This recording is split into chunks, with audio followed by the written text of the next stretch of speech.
Hello. I'm so sorry I'm late. I know it's mad days. I'm so sorry I'm late, but I'm here now. Hello. Good evening and welcome to our Q&A, our Monday Q&A. Hello. Do come and join. I'm so sorry I'm late, but let's get started. So, lovely people, come and join, come and join. Now, let's do some breathing. What is more important? Breath. What do we come into the world with and leave with? Breath. It's the most important thing. So let's do our breathing. Breathe in and out.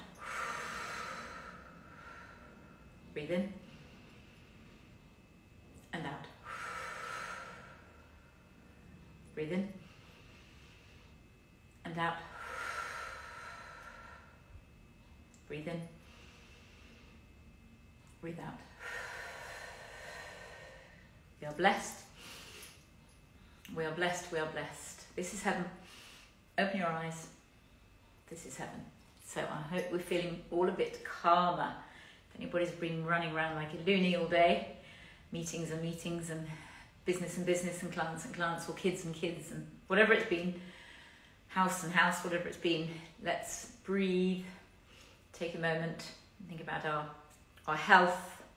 Stress causes adrenaline, causes cortisol, causes weight gain around the middle. Lack of sleep causes insulin resistance, causes weight gain.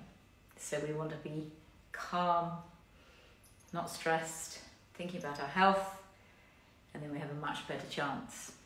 As my favourite book, The Monk Who Sold His Ferrari, my favourite book, suggesting the first thing you should do every morning, as soon as you open your eyes, don't think about your phone, don't think about your meetings, don't think about food, think, 5 reasons why I'm blessed.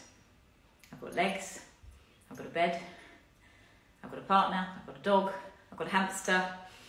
And we start the day with gratitude and the whole day is better. Hello, millions of you joining. Thank you for joining me. I love it. All these lovely people. Come and have a listen to some nutrition Q&A. So I've got quite a few today. I don't know how I'm going to get through them all. One, I did a post on hay fever, so people wanted a bit more information about that. And obviously some people have missed that. One, how do I lose weight on menopause? I think we've done that a few times, but I don't mind doing it again. One, I've lost lots of weight with you, thank you so much, but my legs, my inner thighs, the top of my legs and my inner thighs need work. Can you help with that? Oh yes, I can help with all these, of course I can. Oh yes, superfoods. Can you name some superfoods? What would you name as superfoods? So there's quite a few questions here, and let's crack on. So again, thank you for joining me. Good evening. Yeah, we're going to do some Q&A questions, and I'm again going to just help you with some nutrition advice, some exercise advice, emotional eating advice. What I do in my one-to-ones personally for you, but this is obviously generic stuff, but if you want personal stuff for them, simply reach out to me and let's have a chat. So let's start. Menopause. We've talked about this before, so I won't spend long on it. So as you know, with menopause, our estrogen levels start to dip. Even from perimenopause, our estrogen levels start to dip. And when our estrogen levels start to dip, then our cortisol starts to go up, because estrogen takes the edge off the cortisol, and this is storing fat around the middle. So as our estrogen levels dip, once we're over the age of 40, significantly at the age of 50, once you go through the menopause, the average is 51 to 53 years old now to go through menopause, then the estrogen, you could have a blood test and you might find you've got no estrogen at all. As I talked about, when I went to have a blood test at 53, I was told I had no estrogen, no progesterone. I had masses of testosterone, which is your mojo, but I had no estrogen or progesterone. And estrogen is the one that if you don't have enough, you can start to get inflammation on your joints, because estrogen is your lubrication. Yeah, so if you start to get inflammation on your joints, if you're inflamed, you can't lose weight. So the weight will start to slowly go on. The visceral fat starts to accumulate as well as we get older. Visceral fat is the fat inside your organs, wrapped around your intestine. And that, again, as our testosterone goes down, the visceral fat increases. The other disadvantage on the menopause with the testosterone going down is that it's very difficult to create skeletal muscle. And as we know, skeletal muscle is what burns fat, so that we can have a high BMR, basal metabolic rate, so we can eat as much as we like. If you're losing your testosterone and you're losing your ability to create lean skeletal muscle, then you're going to have more subcutaneous fat and it's going to be very difficult to lose weight. So with menopause, it's really important that you go and get a blood test. You have to go privately. I'm afraid NHS won't do it. They won't even listen about testosterone. You have to say to them, I want my estrogen checked, my progesterone checked, and my testosterone checked. As I said, estrogen is just so important for the weight loss. Yeah, if you've got dipping levels, and for happiness and motivation and hot flashes, everything. But it really is. So go and get that tested. If it is low, then I would recommend HRT. Progesterone, again, very important for happiness and positivity, but testosterone, I would say, is almost the most important if that's gone down, as I said, if you can't create skeletal muscle. Once you're in the menopause stage, you're losing 3% of your muscle tone per year.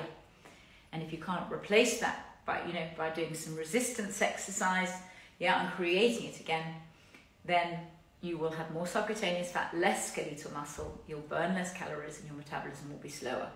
So really important to get everything checked out. Go on HRT if you need to, or go and get some natural alternatives if you don't like HRT.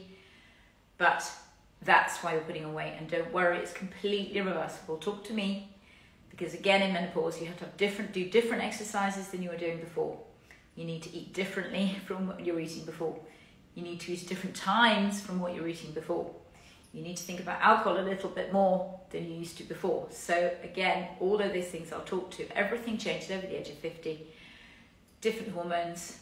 So the rules change, and you really need to know all the tricks, all the secrets, all the options of what you can do once you're over the age of 50, so that despite the menopause, you can still be happy, tickety-boo, and be your dream weight. Because there's absolutely no reason, I should have said that right at the beginning, there's absolutely no reason that you can't be your dream weight, even at 60, even at 70, even at 80. I've got clients 70, 80 losing tons of weight. So it's never too late. We can always reverse it. But as George Bernard Shaw says, it's not the aging that stops us, it's the stopping that ages us. So really, talk to me. And again, we can talk about the food timings, all those things, the hormones, the belly, and all those things. I'm 57. All those things are reversible. Menopause doesn't need to, you don't have to put on weight. The average woman puts on 2 stone between 35 and 55 because of her hormones. Between 55 and 75, another pound a year because of her androgens starting to store fat around the middle. But all of that is reversible. So don't panic. All of it's reversible. You don't have to put on any weight during menopause if you know what you're doing, and that's why you talk to a nutritionist, because they can help you. So hope that's helpful. Don't worry about the menopause. You don't have to put on weight. It's fixable. Great. Okay. Next one, legs and thighs. So somebody wrote in, I've lost a lot of weight with you. Thank you very much, Pippa, and I love my body shape a lot more than I ever have. Thank you. But the top of my thighs. Now that again is a bit of a bespoke answer, because it depends if you're a mesomorph, endomorph, or ectomorph. Because if you're an ectomorph, we find it very hard to put weight on. So an ectomorph could do a hell of a lot of squats and lunges, lots of reformer pilates with weights on the thighs. An endomorph could do, probably quite a lot of hypertrophy in the gym, an ectomorph, and not actually build much muscle mass, which is often the thighs, the belly, it's a mass. Muscle mass is your heart muscle, your brain muscle, your involuntary muscles, your voluntary muscles when you look at the scale. So it's quite a big thing. But quite often it's a kind of mass area, maybe, for example, thighs and belly. So if you are an ectomorph, you'll be fine toning up those thighs by doing an awful lot of inner thigh exercises, outer thigh exercises, and you can do squats and lunges, and you can use weights, and you can really, really focus on, because it's very difficult to build muscle, so actually you'll still be lean. If you are what most of my clients are, which is a mesomorph stroke endomorph, as I always said to you, you're not one thing. You could be 33 and a third, 33 and a third, 33 and a third, 50, you could be 50, 30, 20. Nobody is one thing. But if you're what most of my clients are, probably 80% endomorph and 20% mesomorph, or maybe even 60% endomorph, 40% mesomorph, then you've got to be very careful when working your thighs, because they could bulk. If you did squats and lunges, they will probably bulk. If you do squats and lunges with weights, they will definitely bulk. And is that the look you're going for? Do you want to be lean and sinewy, or do you want to be bulked? And that's what I always talk about, the difference between hypertrophy in the gym, squats and lunges to bulk you, because obviously male personal trainers want bigger thighs. But a lot of my clients, they actually want to reduce the size. It's up to you. If you love your thighs, great, lucky you. But if you want to reduce the size of them, you've got to be very careful, because if you do squats and lunges or a heavy weight work and really overwork them, when it's weight bearing, then they respond by growing. You're actually telling them, hey, I need you, and they will grow and grow and grow. So actually, a lot of my clients, I spend a lot of time trying to change their posture, trying to get their weight in a different place so that they are not using their thighs. But again, if you want to tone them up, then there are so many exercises. Look at all my lives, I've done hundreds.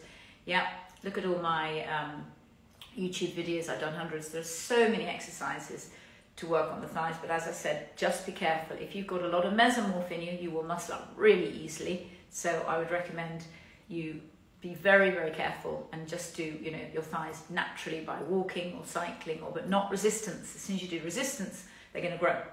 If you're an endomorph, you need to do an awful lot of work. You need to do both. You need to do the resistance and you need to do some cardio. And if you're an ectomorph, as I said, then an ectomorph could do an awful lot more of thigh toning moves, because they're not going to build mass. So talk to me about what you are, and I'll have a little chat about it. But there are millions and millions of exercises. I can't show you here. Yeah, mainly, there are so many. If you just go onto YouTube and just Google, inner thigh exercises, outer thigh exercises. But as I said, be really careful if you're a mesomorph or an endomorph, because you could bulk. So again, talk to the expert. Get your weight in the right place. Get your posture right. Get your positioning right, and all will be good. All right, brilliant. So that's very, very important. Now, the next one is hay fever. I did a post on hay fever the other day, and a lot of people asked questions about it, because hay fever is through the roof at the moment. As I said, it's literally prolific, ubiquitous, it's everywhere. Now, I'd love someone to tell me, I heard a while ago what had happened was we've got homogeneous trees, male trees and female trees, and the world has always worked because there was a mix.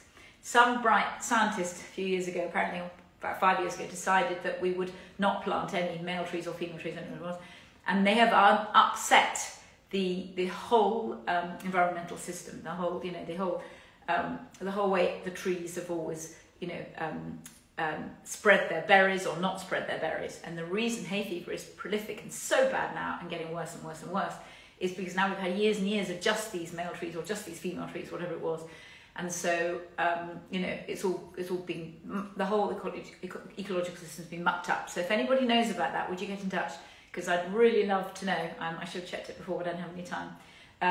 Because that's apparently what's going on. So apparently it's only going to get worse. Ha! So, right. So when you take your antihistamine, your hay fever pill, yeah, it's an antihistamine, because it's histamines that are causing the problem. And histamines are aggravated by inflammation, yeah, and so you really want to have your anti-inflammatory foods. Now, the foods that aggravate histamine and make it worse are, guess what, the ones we always talk about. We know that, don't we? One is caffeine. We know that caffeine really aggravates histamine, increases histamine, and so think about your caffeine levels. I've always said that. 2 coffees a day max. Anything more than that, you're building adrenaline, glucose, and your body starts storing fat anyway. You get and your body's thinking, oh, fight or flight, there's a battle. Yeah, and it will start creating glucose. So 2 coffees max. Think about your caffeine. But even 1, remember, it is an addiction. Yeah, so 2 coffees max if you're trying to beat hay fever. The other one is chocolate. That's a real aggravator. Yeah, that's got a lot of histamine in it. So again, we're conscious of that anyway, aren't we? Yeah. What are we thinking about it? Obviously dark chocolate over cheap milk chocolate. But again, let's think about that in the weight management stage anyway, so that makes it easy for me. Processed sugary foods, of course, they have a lot of histamine in them, they're aggravating, and of course alcohol, we're not going to avoid it, but again, just beware, that has a lot of histamine in it, particularly wine. And so again, just think about your levels. If you're finding your hay fever is going through the roof, then just maybe check your alcohol consumption and see what happens. So really, really important. Now, what would you take to not have this problem? Well, obviously you take lots of foods that are anti-inflammatory and lots of foods with omega-3. And they're kind of actually, it's very easy, they're very much the same. So anti-inflammatory would be all your berries, that's absolutely amazing, and your green leafy vegetables, and your fish, fatty fish, and nuts, they're all anti-inflammatory. And at the same time, your omega-3s, again, is fatty fish. So you really want mackerel, sardines, herring, they're amazing, salmon, oysters. These are all things, nuts again, these are all things that are omega-3s, avocado. So if you have your omega-3s, really build your immune system. They really increase your immune system, so they're fantastic. And your anti-inflammatories, yeah, as well. And so that would reduce the histamine in your body, and that will give you a better chance with your hay fever. So your omega-3s and your anti-inflammatories, and the foods that aggravate or have histamine in them, we try and reduce as much as possible. So that's great. Okay, brilliant. Now, so somebody asked me the other day, 3 superfoods. Okay, so what I'm going to give actually is 3 herbs, or I am going to give 3 superfoods in the sense, but it's more of things you can take that are going to be really, really to keep your health up. And one is chia seeds, one is turmeric, and one is edamame. Those are the 3 I'm going to choose for today. Yeah, whether you call them foods or not, they are foods, and they're really, really important to have as often as you can because they're really good for so many things. So turmeric, we know, is again an anti-inflammatory. We're really on the anti-inflammatory theme. The turmeric can actually help with. It's a preventative for dementia, and dementia is now one of the biggest killers in the world. It can lower blood pressure, blood sugar levels, depression, anxiety. It can actually reduce arthritis. If you cook with turmeric and black pepper and ginger, remember, turmeric doesn't work on its own. You need to boost it. You need to, accelerate it, and that's through black pepper and ginger. So turmeric, black pepper and ginger, if you cook with it as often as you can actually reverse arthritis. It is an incredible thing. So it's really, really important for, as I said, blood pressure, dementia, arthritis. It's a preventative. It is nature's ibuprofen. I call it nature's ibuprofen. If you take ibuprofen, you have terrible gut health. It's going to kill your gut health. If you have 1 course of antibiotics, it can kill your gut health for 6 months. And a lot of people have been on a lot of antibiotics recently.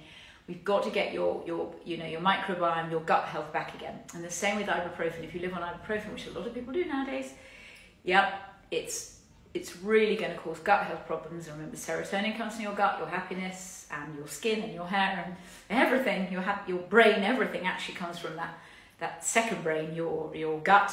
And so if we're taking ibuprofen all the time, you can have, allergies and allergens and inflammations because your gut is saying, stop, help.